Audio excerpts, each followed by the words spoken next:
En este video vamos a hablar de la Reforma Universitaria de 1918 y de la Universidad Obrera Nacional, también conocida por sus siglas OUN.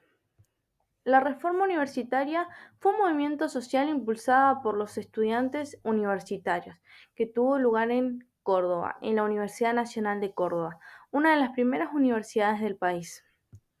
En la UNC, los estudiantes se dieron cuenta de que habían ciertas situaciones que no eran compatibles con la universidad que ellos querían. Entonces, decidieron que era tiempo de buscar cambios y hacer una reforma a la universidad. Pero para entender el porqué de esta reforma, todo lo que conllevó y cuáles fueron sus consecuencias, tenemos que ponernos en contexto con la época en la que se dio esta reforma. Fue una época donde hubo cambios políticos y sociales, tanto a nivel país como como alrededor del mundo. Por ejemplo, a nivel país se aprobó la ley Sáenz Peña, que estableció el derecho al voto secreto, universal y obligatorio. También la llegada del primer gobierno popular elegido democráticamente a través del voto, que fue el gobierno de Hipólito Yrigoyen. También los 100 años de la Revolución de Mayo. Y a nivel mundial, estamos hablando de una época en la que también se dio la Primera Guerra Mundial, donde estuvo la reforma agraria en México, en donde se dio la Revolución Rusa. También tenemos que contextualizarnos en una Córdoba muy conservadora, en la cual la Iglesia tiene mucho poder en la toma de decisiones, no solo con respecto al gobierno, sino con respecto a la universidad. La Iglesia podía determinar qué se podía enseñar y qué no. La UNC tenía ciertos problemas, como por ejemplo tenía una enseñanza que era general y que era siempre lo mismo. Los cargos de la universidad eran vitalicios, esto quiere decir que duraban para toda la vida, aunque habían situaciones en las que se podía renovar, pero eran siempre que se renovaba por conveniencias personales.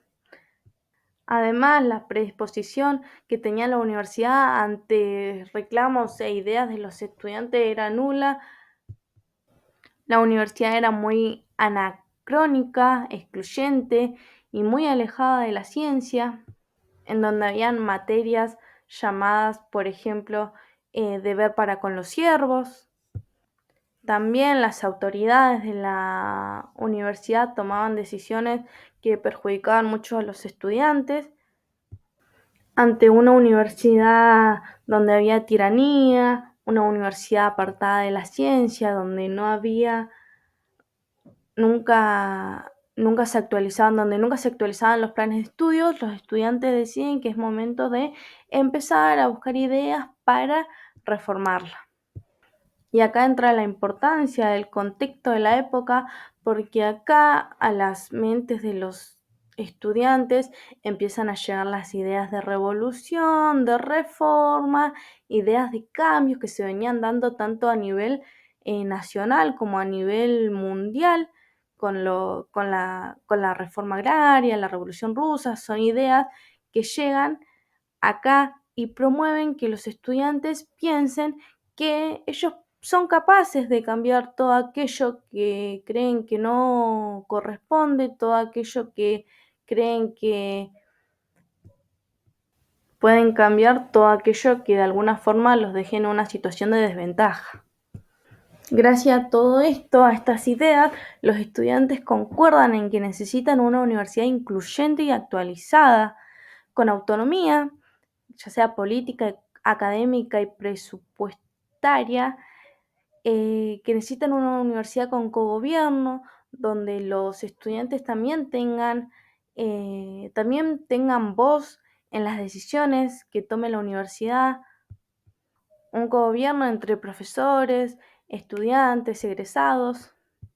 También necesitan una educación laica y científica, donde la Iglesia ya no tenga tanto peso y que esta educación esté actualizada con todos los acontecimientos científicos que estaban pasando alrededor de todo el mundo.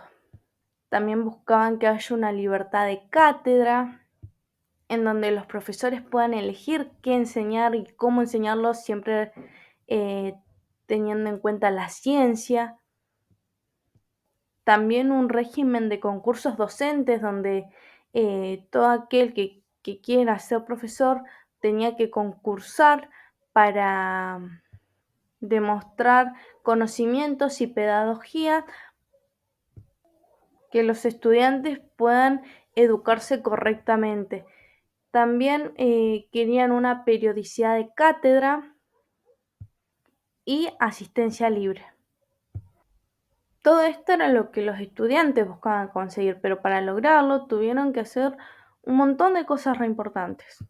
También cabe mencionar que si bien estas ideas de reforma los estudiantes ya la tenían en la cabeza, lo que disparó la reforma universitaria, el comienzo de la reforma universitaria, fueron, por una parte, una orden de decanos que exigía condiciones estrictas de asistencia a clase y por otra parte el cierre de un internado donde todos los estudiantes que no eran de ahí tenían casa y comida asegurada. A raíz de todo esto, los estudiantes se deciden en que hay que cambiar la universidad, hay que reformarla, en que eso ya no podía seguir y empiezan con distintos movimientos. Primero, protestan contra esa orden y denuncian el cierre del internado, pero al no tener respuesta, se forma la Federación Universitaria de Córdoba, también conocida como FUC. Esta federación sigue insistiendo, pero las autoridades universitarias deciden no darle curso a los problemas, por lo que los estudiantes enojados reaccionan violentamente contra las autoridades y deciden declarar huelga de estudiantes, impidiendo así el inicio de clases, diciendo que ellos querían progresar, que ya no se iban a someter a una esclavitud mental en la que se los quería mantener y que exigían poder pensar por su propia cuenta. También envían notas al ministro solicitando que el Estado Nacional intervenga en la universidad por todo lo que estaba pasando, y acá hay que tener en cuenta que el presidente era Hipólito Yrigoyen y él les dio su apoyo a estos estudiantes universitarios. Si bien un interventor presenta una reforma, un proyecto de reforma de estatuto para democratizar la universidad y esto se aprueba, este proyecto solo decía que los profesores solamente podían participar en la elección de decanos y consejeros. Primero se hace una elección de consejeros y triunfa la mayoría que era preferida por los estudiantes. Luego había que elegir al rector, entre ellos estaba el doctor Martínez Paz, el doctor Nores y después estaba Centeno, que era un candidato oportunista. El doctor Martínez Paz era candidato de la FUC, el doctor Nores era un conservador. Si bien en un principio se cree que va a ganar Martínez Paz, esto no pasa debido a que la iglesia presiona mucho a la familia de los consejeros y ellos terminan cambiando el voto, por lo que resultó electo el doctor Nores. Aquí los estudiantes enojados, también se sintieron traicionados, desalojan por la fuerza a estas personas y dispone una nueva huelga general indefinida. También elaboran un acta diciendo que habían sido traicionados y que ahora decretaban la revolución universitaria. Después también escriben un manifiesto donde ponen en evidencia que la universidad estaba bajo dominio clerical, que también existía una tiranía y que ellos ya no lo iban a aceptar porque ellos querían un gobierno democrático en donde los estudiantes puedan elegir a sus profesores. A todo esto la universidad seguía cerrada, Irigoyen interviene nuevamente en la universidad, pasan los días y ante la falta de respuesta, 9 estudiantes toman la universidad, la declaran abierta y se hacen cargo de su funcionamiento. Pero llega el ejército y los detiene. Después se toman cartas del asunto, se renuevan las autoridades y los claustros de profesores, y para octubre de 1918 el doctor Eliseo Suage fue elegido como rector y el doctor Martínez Paz como vicerrector, y el 11 de octubre se abre la universidad. Una universidad diferente a la que se cerró en un principio, una universidad con autonomía, con cogobierno, con concursos docentes, una universidad en la que los estudiantes tienen voz y participación. Bueno, ahora vamos a hablar de la Universidad Obrera Nacional. Esta universidad fue creada durante el gobierno nacional de Juan Domingo Perón. Pretendía formar profesionales en la clase trabajadora. Argentina estaba pasando por cambios políticos, sociales y económicos, por lo que desde el gobierno se trataba de implementar políticas de desarrollo económico y de industrialización.